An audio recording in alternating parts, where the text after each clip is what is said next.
ദുൽഖർ സൽമാനും ഒക്കെ കൂട്ടുനിന്നതിൻ്റെതായിട്ടുള്ള അറിയിപ്പ് ഞങ്ങളുടെ കയ്യിൽ കിട്ടിയിട്ടുണ്ട് സാറേ. അതുകൊണ്ട് ആ വാഹനം ഞങ്ങൾക്ക് വിട്ടു നൽകാൻ പറ്റില്ല. ഭയങ്കരമായിട്ടുള്ള ക്രമക്കേടുകളാണ് ആ വാഹനത്തിന്റെ പേരിൽ ദുൽഖർ സൽമാനും കുടുംബവും ഒക്കെ കാണിച്ചിരിക്കുന്നതെന്നാണ് ക്രിസംഗികളുടെ ഒരു കൂട്ടം അവിടെ വാദിക്കാനായിട്ട് അല്ലെങ്കിൽ ഈ ദുൽഖർ സൽമാന് മറുപടി നൽകിയത്.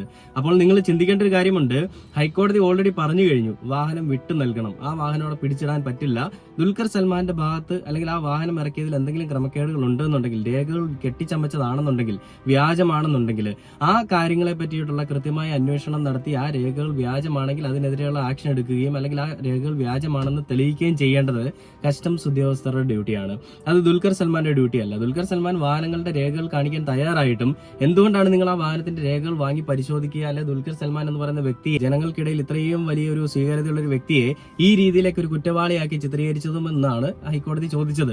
അപ്പോൾ ഇതിനെല്ലാം ഒരു മറുപടിയുമായിട്ടാണ് ക്രിസംഗികളുടെ ഒരു കൂട്ടം പല ED, NIA എന്നുള്ള ടീം